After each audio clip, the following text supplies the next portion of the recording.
Okay, we're in Gettysburg today, and we're going over the Gettysburg Battle. And the first day, the Union Army holding off the first column of Confederate soldiers coming into Gettysburg, and the stand they had to make. It's really hard just to fathom what went on here, just the amount of casualties, the huge amount of people that died, and the sheer bravery of them in meeting in hand-to-hand combat. It just can't even imagine it. And especially the generals riding horseback. There are several examples in Killer Angels of them doing that, and to put themselves in the line of fire and lead their men. It's just incredible. Okay, we're here on Cemetery Hill. This was a key defensive position at the end of the first day, July 1st. Hancock and Howard's men were positioned here, and out to our south and east is Culp's Hill, and Slocum reinforced that, which was the barb of the so-called fishhook of the defensive position, which then ran back this direction down the spine of Cemetery Ridge. When a junior officer was sent here by General Meade to replace a more senior officer, he handled the situation well by complimenting Howard on how he had positioned the troops, but made it clear that he was now in charge, even though he was a lower-ranking official. But that was directed by Meade, who was given broad use of his control of the entire army by the President and the Secretary of War to move people around as he saw fit for the best success. We stand where Joshua Chamberlain did a most outstanding job of keeping the Union Army together and sealing the deal, bringing the mutiny group together and saving the Union. He says, in great deeds, something abides. On great fields, something stays. Forms change and pass, bodies disappear, but spirits linger to consecrate ground for the vision place of souls. And reverent men and women from afar, and generations that know us not and that we know not, like us, heart drawn to see where and by whom great things were suffered and done for them, shall come to this deathless field to ponder and dream. And lo, the shadow of a mighty presence shall wrap them in its bosom, and the power of the vision pass into their souls. I guess pretty good, isn't he? You almost want to follow that guy into battle, don't you? So that's why we exemplify all of the qualities of leadership with people like Joshua Chamberlain. And we do it too also with General Lee, and that's a tougher sell because we can never forget that Lee was representing the side that advocated slavery.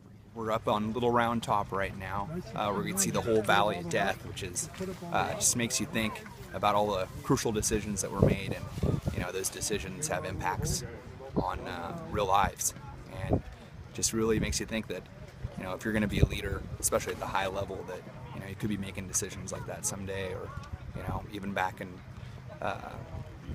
in your business or on school boards, that people might not be dying, but you are affecting people's lives, and just need to be cognizant of that. Trevor Myers here with Class 44, and we're standing out on the Confederate line, looking out over the battlefield across at where the Union Army would have been. This is the spot where many men stood and saw before them what would be their last day. So it's a very powerful place to stand, and I can only imagine what these men must have felt. Hello, we are at the angle. The high water mark of the Confederacy is right over there.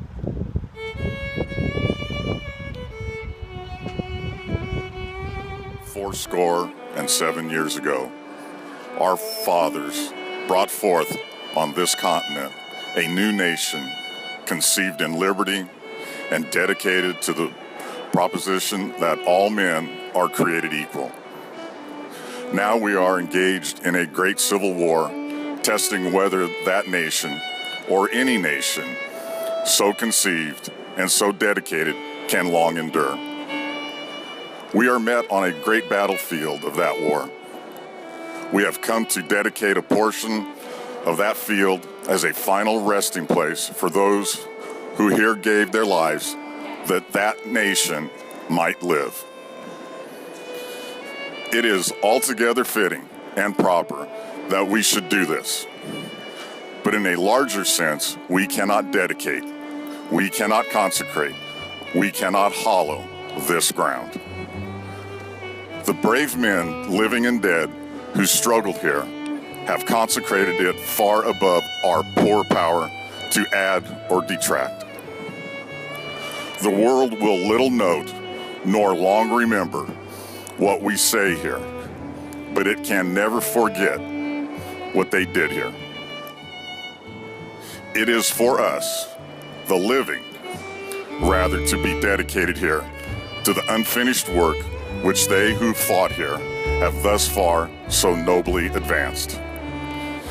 It is rather for us to be here dedicated to the great task remaining before us, that from these honored dead, we take increased devotion to that cause for which they gave the last full measure of devotion. That we here highly resolve that these dead shall not have died in vain, that this nation, under God, shall have a new birth of freedom, and that government of the people, by the people, for the people, shall not perish from this earth.